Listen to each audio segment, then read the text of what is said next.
দর্শক, ফিরে আসলাম আবারও বিজ্ঞাপন বিরতির পরে। মিস্টার রাজ্জাক, আমরা এখন চলে আসব একটা প্রাইভেট মর্টগেজের প্রায় শেষের বড়োয়ার পার্সপেক্টিভে আমাদের প্রশ্ন।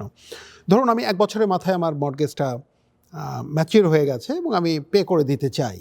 পে করবার ক্ষেত্রে কি আর কোনো রিলেটেড কস্ট আছে কি না? এখানে একটা ইন্টারেস্টিং পয়েন্ট হচ্ছে যে আমরা যখন একটা মর্টগেজ ক্রিয়েট করি, নর্মালি আমরা প্রপার্টির টাইটেলে আমরা একটা মর্টগেজ বসে রেজিস্টার করি, তার সেখানে একটা কস্টের ব্যাপার আছে। এখন যখন মর্টগেজটা পে অফ করে দেওয়া হচ্ছে, তাহলে আমাদের এই প্রপার্টির উপর আমরা যে এনকামব্রেন্স বসিয়েছি, দায় বসিয়েছি, সেটাকে তুলে নিতে হবে। এবং তুলে নেওয়ার জন্য কিন্তু একটা রেজিস্ট্রেশন প্রসেস আছে, যেটাকে আমরা ডিসচার্জ অফ চার্জ বলছি। অতএব এই কাজটা করার জন্য একজন লয়ারই অথরাইজড। তো সেক্ষেত্রে একজন লয়ার যখন ডিসচার্জটা করবেন, তার এই কস্ট আছে, অফিসিয়াল কস্ট, সেটা উনি রিকভার করবেন বড়োর কাছ থেকে।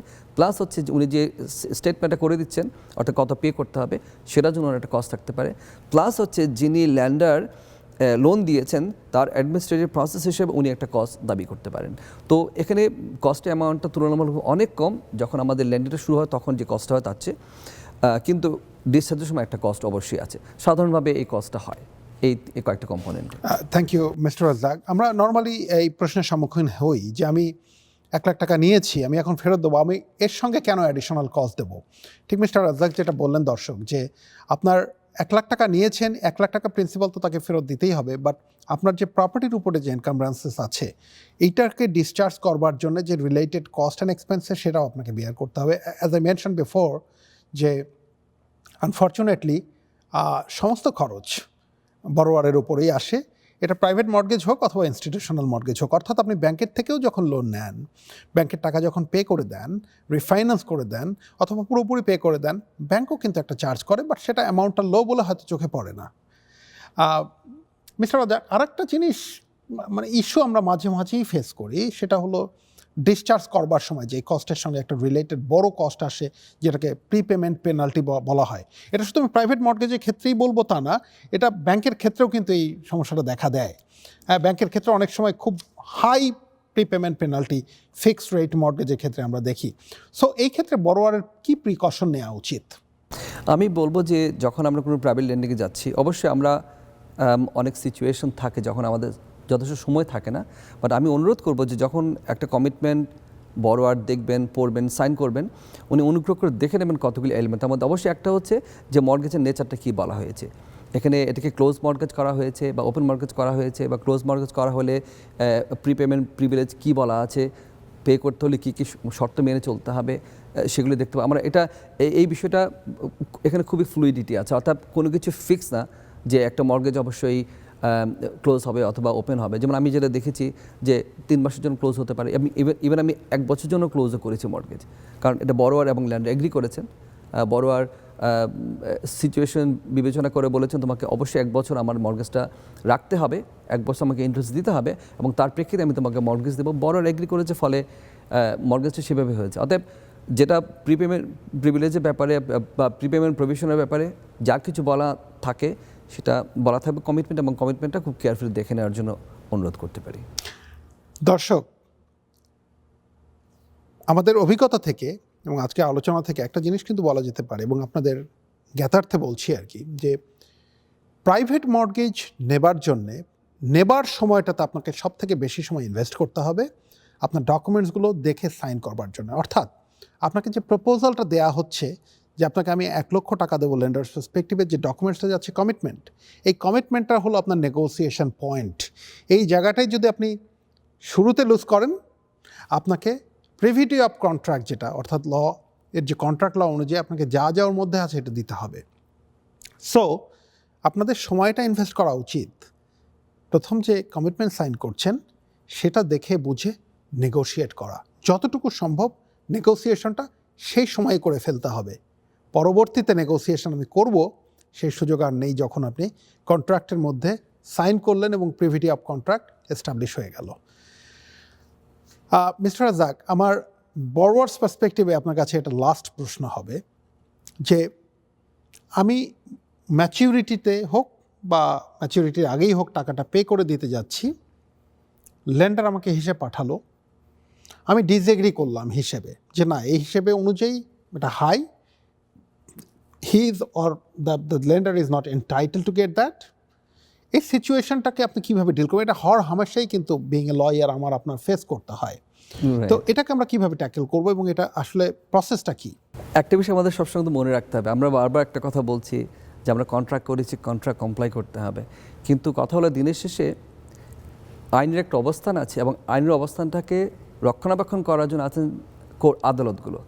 অতএব আমি যদি মনে করি যে এই কন্ট্রাক্টটা আমি সাইন করেছি এবং যেভাবে ডিসচার্জের জন্য আমাকে বলা হচ্ছে সেটা আমার জন্য প্রেজুডিশিয়াল, অর্থাৎ বিধানগুলো সম্পূর্ণ কমপ্লাই করে সেটা করা হয়নি, সেক্ষেত্রে সম্ভবত বেস্ট ওয়ে হবে, যদিও লয়ের পরামর্শ নিয়ে সব কিছু করতে হবে, বেস্ট ওয়ে হচ্ছে যে একটা আপত্তি তুলে এবং সেটাকে সম্পূর্ণ, অর্থাৎ পেমেন্টটা করে দেওয়া বা একটা আপত্তি সহকারে, যেটাকে আমরা বলতে পারি পেমেন্ট আন্ডার প্রোটেস্ট।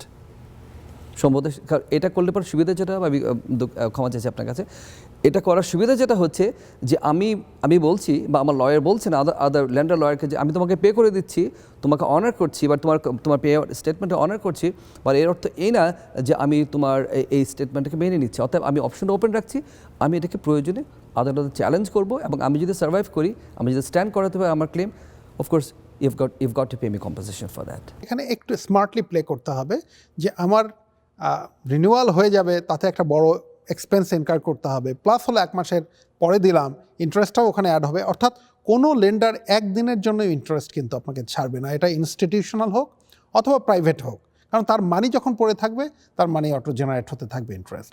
সো এই ক্ষেত্রে বুদ্ধিমানের কাজটা হলো টাকাটা পে করা, কারণ আপনার একটা মর্টগেজও রেজিস্টার্ড আছে প্রপার্টির উপরে, ওটা তুলে নেওয়া।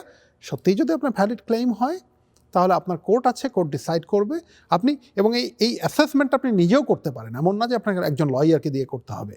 সো সিম্পল প্রসেস, আমার মনে হয় that is the best option, এবং মিস্টার রাজ্জাক সাহেব সেটাই বললেন। আমরা যে আলোচনা করলাম বরওয়ার্স পার্সপেক্টিভে, শুধু এক সাইডে আলোচনা করলাম, আমরা লেন্ডারের পার্সপেক্টিভে আমরা ছোট্ট কিছু আলোচনা করতে চাইছি। আমার প্রথম প্রশ্নটা যেটা আপনার কাছে থাকবে আর কি, যে আমরা তো বরওয়ার বুঝলাম যারা মার্কেট থেকে নিচ্ছে, লেন্ডার, প্রাইভেট লেন্ডার কে হতে পারে, মানে কিভাবে প্রাইভেট লেন্ডার হওয়া যায়, বা প্রাইভেট লেন্ডারের কোয়ালিফিকেশনটা কি? এখানে আমি বলবো যে আমরা শুরুতে একটু আলোচনা করেছিলাম যে আসলে প্রাইভেট লেন্ডার কারা। তো সে আলোচনা যে টেনে বলতে পারি যে প্রাইভেট লেন্ডার হওয়ার জন্য অবশ্যই একজন ব্যক্তি অথবা কর্পোরেশন হতে পারে। অর্থাৎ ব্যক্তি হতে গেলে অবশ্যই ওনাকে 18 বছর উপর হতে হবে, মেন্টালি সাউন্ড, অর্থাৎ কন্ট্রাক্ট করার জন্য যেসব কোয়ালিফিকেশন দরকার প্রত্যেকটা কোয়ালিফিকেশন তার থাকতে হবে। আর কর্পোরেশন অবশ্যই profit making corporation, non profit বা চ্যারিটি ইনস্টিটিউশন তো আসলে ল্যান্ডিং করতে পারবে না, কারণ এখানে প্রফিট চলে আসবে। তো অতএব আমি যদি ক্রাইটেরিয়া বলতে চাই বা কোয়ালিফিকেশন বলতে চাই, তাহলে বলতে পারি যে অবশ্যই এটি একটি কর্পোরেশন হতে হবে, অথবা একজন ব্যক্তি হতে পারে যার চুক্তি করার ক্ষমতা আছে। ধন্যবাদ মিস্টার রাজ্জাক। একজন যদি, আমি ধরে নিলাম ব্যক্তি বা কর্পোরেশন, সে যদি লেন্ড করতে চায় তার কি করণীয়? আমার কাছে মনে হয় যে কতগুলি ফোরামের সাথে ওনার সম্পৃক্ত থাকা দরকার। একটা ফোরাম হতে পারে লয়ার্স ফোরাম, অর্থাৎ কারণ অধিকাংশ প্রাইভেট মর্টগেজ লয়ের মাধ্যমে হবে, অতএব ওনার একটা অ্যাসোসিয়েশন তৈরি করতে হবে, একটা যোগাযোগ স্থাপন করতে হবে লয়ারের সাথে। অর্থাৎ তার যদি ট্রাস্টেড লয়ার থাকে অথবা তার নিজের ফ্যামিলি লয়ার যদি থাকে, সে যদি প্রাইভেট মর্টগেজে ইনভলভ থাকে, তাহলে তাকে প্রপোজ করা যেতে পারে। অবশ্যই আমাদের একটা জিনিস বুঝতে হবে যে প্রত্যেক লয়ারের কিছু লিমিটেশন আছে, উনি কি করেন না। তো অতএব যদি ওনার কোনো ট্রাস্টেড লয়ার থেকে যারা রিয়েল এস্টেট নিয়ে কাজ করেন প্লাস প্রাইভেট মর্টগেজ নিয়ে কাজ করেন, তাহলে অবশ্যই ওনার সাথে একটা যোগাযোগ রক্ষা করাটা ওনার প্রয়োজন হবে। প্লাস হচ্ছে অধিকাংশ মর্টগেজের ক্ষেত্রে নেগোসিয়েশনটা একজন ব্যক্তি করে, যাকে আমরা বলি মর্টগেজ ব্রোকার, তাদের সাথে যোগাযোগ রাখা যেতে পারে, কারণ এই দুটো প্রতিষ্ঠান বা প্রফেশন হচ্ছে ওনার গেটওয়ে টু দিস ইন্ডাস্ট্রি।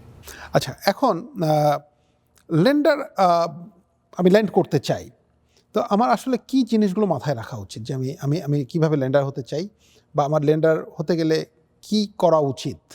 এখানে আমার কাছে মনে হয় যে আমি যখন কোনো প্রাইভেট লেন্ডিংয়ের জন্য প্রস্তুতি নিচ্ছি, সেক্ষেত্রে আমার প্রাইমারি ফোকাস থাকা উচিত কয়েকটা বিষয়ের উপরে। প্রথমত হচ্ছে যে কাকে লোন দিচ্ছি, আমাকে সে বিষয়ে আগে ডিটারমিন করতে হবে। দ্বিতীয়ত হচ্ছে এখানে কোন বিষয়টাকে আমি সিকিউরিটি হিসেবে ব্যবহার করছি। সে ফর এক্সাম্পল, আমি যাকে লোন দিচ্ছি তার আইডেন্টিটি আমাকে অ্যাস্টাবলিশ করতে হবে। অবশ্যই আমার লয়ার আছেন, উনি এখানে কিছু কাজ করবেন যেগুলির সাথে বড়োয়ারের আইডেন্টিটি একটা বড় ফ্যাক্টর, উনি এগুলি বিবেচনা করবেন। কিন্তু প্রাথমিক পর্যায়ে লোন দেওয়ার আগে আমাকে বিবেচনা করতে হবে যে আমি কাকে লোন দিচ্ছি, এবং সেটার জন্য কতগুলি বিষয় দেখা যেতে পারে। যেমন আমরা ক্রেডিট রিপোর্ট কল করতে পারি ল্যান্ডার হিসেবে, আমি ওনার নোটিস অফ অ্যাসেসমেন্ট কল করতে পারি, আমি ওনার এমপ্লয়মেন্ট রেকর্ড কল করতে পারি, কারণ যে ব্যক্তি আমার কাছে লোন নিচ্ছেন আমাকে তার পে করার ক্ষমতা আছে সেটা আমার দেখা দরকার। যদিও এই বিষয়গুলো খুব ইম্পর্ট্যান্ট এই জন্যে যে আমি ওনার আইডেন্টিটি এস্টাবলিশ করছি, এর মাধ্যমে ওনার ইনকাম ক্যাপাসিটি আমি এস্টাবলিশ করছি। বাট এটা মনে রাখতে হবে যে প্রাইভেট লেন্ডিংয়ে মানুষ তখনই আসে যখন তার ক্রেডিট হিস্ট্রি নিয়ে সমস্যা থাকে, তার ইনকামের ক্ষেত্রে হয়তো কিছু লিমিটেশন থাকতে পারে, তার জবের ক্ষেত্রে কিছু লিমিটেশন থাকতে পারে, তার হয়তো এমন কিছু সোর্স থাকতে পারে ইনকামের যেটা সে প্রপারলি ডিসক্লোজ করতে পারছে না, এবং সেসব কারণে সে যেতে পারছে না ব্যাংক। আমরা যদি এগুলি খুব রিগোরাসলি দেখি তাহলে আবার প্রাইভেট মর্টগেজটা খুব একটা ফিজিবল অপশন হবে না। বাট এগুলি তারপর বিবেচনা করা উচিত, কারণ আইডেন্টিটি এস্টাবলিশ করা উচিত প্রাথমিক পর্যায়ে। তারপরে যেটা খুবই ইম্পর্টেন্ট সেটা হচ্ছে প্রপার্টি, অর্থাৎ যে প্রপার্টি এগেনস্টে লোনটা দেওয়া হচ্ছে সেই প্রপার্টিতে সাফিসিয়েন্ট ইকুইটি আছে কিনা। ইকুইটি বলতে আমি বোঝাচ্ছি যে আমার প্রপার্টির মূল্য হচ্ছে 100 টাকা এবং আমি লোন দিব সে 20 টাকা। আমাকে দেখতে হবে যে এই 20 টাকা লোন দিলে পরে এই প্রপার্টির 100 টাকা যে ভ্যালু আছে সেটার মধ্যে পড়ে না, এটা বাইরে চলে যাচ্ছে। যেমন 80 টাকার একটা লোন অলরেডি প্রপার্টিতে আছে, আমি 20 দিচ্ছি, তাহলে তো অর্থাৎ এখানে আর কোনো রুম রইল না। অর্থাৎ এটা একটা খুবই গুরুত্বপূর্ণ বিষয় যেটা দেখা দরকার। যদিও এই বিষয়গুলি লয়াররা পরে ডিটেল দেখবেন, বাট প্রাথমিকভাবে আমি যদি যখন প্রশ্ন করব ব্রোকারকে বা লয়ারকে, এই প্রশ্নগুলো আমার করা উচিত। সো দর্শক, আপনারা যদি লেন্ডিং বিজনেসে আসতে চান, কিছু গ্রাউন্ড ওয়ার্ক তো অবশ্যই আপনাদের করা দরকার, বাট প্রফেশনাল অ্যাডভাইস নেওয়াটা বুদ্ধিমানের কাজ হবে। যদি লয়ার থাকে, আপনার ট্রাস্টেড লয়ার, তার সঙ্গে আলোচনা করতে পারেন। আপনার যদি মর্টগেজ ব্রোকার থাকে ট্রাস্টেড, তার সঙ্গে আলোচনা করতে পারেন। তারা সবসময় এই কাজগুলো করেন, তারা দেখবেন তারা ইনফ্যাক্ট টেকনিক্যালি যেটা ব্যাংকে আন্ডাররাইটিং করেন, হয়তো তারা কিছুটা আন্ডাররাইটিং করবেন। That would be the best option. আর নিজে থেকেও যেটা আমরা করি না সেটা হলো বিইং এ লেন্ডার, আমরা নিজেরা কিছুই করতে চাই না, আমরা সম্পূর্ণই ভরসা করি বা রিলাই করি লয়ার অথবা মর্টগেজ ব্রোকারের উপরে, বাট নিজের কিছুটা ডিউ ডিলিজেন্সও রাখা উচিত। মিস্টার রাজ্জাক, লেন্ডার হিসেবে কী কী ধরনের রিস্ক ফ্যাক্টর আছে যেটা লেন্ডাররা সবসময় জানতে চায় আমাদের কাছে? লেন্ডিংয়ের ক্ষেত্রে সবচেয়ে বড় রিস্ক হচ্ছে যে আমি যেই প্রপার্টি দিয়ে এই লোনটাকে সিকিউর করছি সেই প্রপার্টির সাফিসিয়েন্ট ভ্যালু ক্যারি করে কি না। যেমন মর্টগেজ ব্রোকার হয়তো বলবেন অথবা বড়ার বলবেন যে আমার এই প্রপার্টির ভ্যালু হচ্ছে $1 মিলিয়ন, কিন্তু আদৌ এই প্রপার্টির ভ্যালু $1 মিলিয়ন কিনা সেটা বোধহয় আমার যাচাই করে নেওয়া দরকার। অনেক সময় আমরা বিজনেসটাকে ধরে রাখার জন্যে আমরা হয়তো সংক্ষিপ্ত বা শর্টকাট ওয়ে আমরা খুঁজে নেওয়ার চেষ্টা করি। সম্ভবত তার চেয়ে বরং ইম্পর্ট্যান্ট হবে যে যেই প্রপার্টিটা আমি ব্যবহার করব আমার সিকিউরিটি হিসেবে, সেই প্রপার্টির মালিকানার প্রকৃত অর্থে যাচাই করে নেব। তার জন্য বেস্ট ওয়ে হচ্ছে অ্যাপ্রাইজাল। অনেকে আমরা কম্পেয়ারেবলস দিয়ে বা আশেপাশে প্রপার্টি কত দামে বিক্রি হয়েছে সেসব দিয়ে বিবেচনা করার চেষ্টা করি, বাট এগুলি মানে কোনো ফর্মাল কোনো ওয়ে না। অবশ্যই এগুলি ইম্পর্ট্যান্ট, বাট দিনের শেষে আমরা যে ফর্মাল মেথডের কথা চিন্তা করি সেক্ষেত্রে অবশ্যই অ্যাপ্রাইজালটা একটা ফর্মাল মেথড, যেখানে আপনাকে বলে দেবে যে এই প্রপার্টির ভ্যালু কত হতে পারে, আনুমানিক একটা রেঞ্জ হতে দিয়ে। ধন্যবাদ মিস্টার রাজ্জাক। আমরা আসলে খুব, যদিও স্বল্প পরিসরে, আমরা অনেক কিছু জানলাম আপনার কাছে থেকে বরোয়ার্স এবং লেন্ডার্স পার্সপেক্টিভে। যদি এরপরে আরও দরকার হয় আমাদের আরও জানবার হলে আমি নিশ্চয়ই আপনাকে পাবো বলে আশা রাখি। নন্দন টিভিতে এই ল অ্যান্ড লাতে অনুষ্ঠানে আসবার জন্য আপনাকে অসংখ্য ধন্যবাদ জানাই। আর আপনার এই জ্ঞানগর্ভ যে আলোচনা, ইনফ্যাক্ট সেটা প্রাইভেট ল্যান্ডিংয়ের বড়োয়ারদের অনেক হেল্প করবে এই আশা রাখছি। এবং আমিও আপনাকে ধন্যবাদ জানাই। আমি খুবই সৌভাগ্যবান যে আপনার মধ্যে একজন প্রমিনেন্ট লয়ের সাথে এ বিষয়ে কথা বলার সুযোগ হয়েছে। যদিও এই আলোচনার বাইরে আমরা প্রায় আলোচনা করি, আপনি একই প্রফেশনে কাজ করছি এবং আপনি যথেষ্ট ভালো করছেন আমাদের কমিউনিটিতে অ্যাজ এ লয়ার, এবং আমি সত্যি অর্থে কৃতজ্ঞ যে আমার এই সুযোগটা দেওয়া হয়েছে, এবং অবশ্যই নন্দন টিভির কাছে আমার কৃতজ্ঞতা যে সুযোগটা আমি পেয়েছি আজকে কিছু কথা বলার জন্য। দর্শক, ধন্যবাদ আমাদের সঙ্গে থাকবার জন্যে আমাদের এই প্রাইভেট মর্টগেজ রিলেটেড প্রোগ্রামে। আমি একটা জিনিস আবারও আপনাদের বলতে চাই যে এই অনুষ্ঠানটা শুধুমাত্র ইনফরমেশনের জন্যে, এটা কোনো প্রফেশনাল অ্যাডভাইস না। আমরা আপনাদের রিকোয়েস্ট করব যে আপনাদের এই সম্বন্ধীয় যদি কোনো ক্ল্যারিফিকেশনের দরকার অথবা আরও কোনো ইনফরমেশনের দরকার হয়, আপনারা অবশ্যই আপনাদের লয়ার এবং প্রফেশনাল অ্যাডভাইস নেবেন মর্গেজ ব্রোকারের কাছে থেকে। আমাদের এই অনুষ্ঠানের এই ইনফরমেশনটা শুধুমাত্র ইনফরমেশন, এবং এটাকে রিলাই করে আপনারা কোনো ডিসিশন নেবেন না। ধন্যবাদ আমাদের সঙ্গে থাকবার জন্যে। দর্শক, প্রাইভেট মর্গেজ রিলেটেড এই অনুষ্ঠানের বাকি অংশ দেখবেন আগামী সপ্তাহে। ভালো থাকবেন, সুস্থ থাকবেন। আবারও দেখা হবে নিশ্চয়ই কোনো অনুষ্ঠানে।